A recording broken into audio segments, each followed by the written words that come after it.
আজকে বাংলাদেশ সরকারকে বলবো, বহুত বুক ভরা আশা নিয়ে মানুষ আপনাকে ক্ষমতায় বসিয়েছে, কিন্তু খবরদার, যিনি মানুষের সাথে জনগণের সাথে প্রতারণা করেন, তামাশা করেন, তার বাংলাদেশের মানুষ 47 রক্ত দিয়েছে, 71 রক্ত দিয়েছে, বারবার রক্ত দিয়েছে, 24 রক্ত দিয়েছে, প্রয়োজন আবারও রক্ত দিয়ে আপনার সমস্ত ধ্বংসাত্মক কার্যক্রম থেকে মানুষ ফিরিয়ে দিবেই দিবে ইনশাআল্লাহ।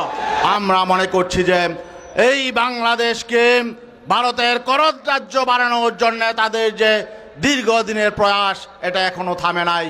জুলাই অভ্যুত্থান থেকে ভারত কোনো শিক্ষা নেয় নাই। আমরা দেখেছি স্বাধীনতার পরে গুটি কয়েক মানুষ আমাদের দেশের স্বাধীনতা এবং স্বকীয়তাকে ভারতের কাছে বিক্রি করে দিয়ে তারা ক্ষমতাবান হয়েছিল, তারা তাদের স্বার্থ হাসিল করেছিল। জুলাই যদি না হতো বর্তমান সরকার হতো না। কাজেই জুলাই সনদ বাস্তবায়ন করে এদেশের জন সেন্টিমেন্টকে পূরণ করতে হবে। কিন্তু আপনারা যদি পায়ে পাড়া দিয়ে ঝগড়া বাঁচাতে চান, তাহলে আমরাও কিন্তু আন্তর্জাতিক আদালতে আপনাদের বিরুদ্ধে যেতে বাধ্য হব।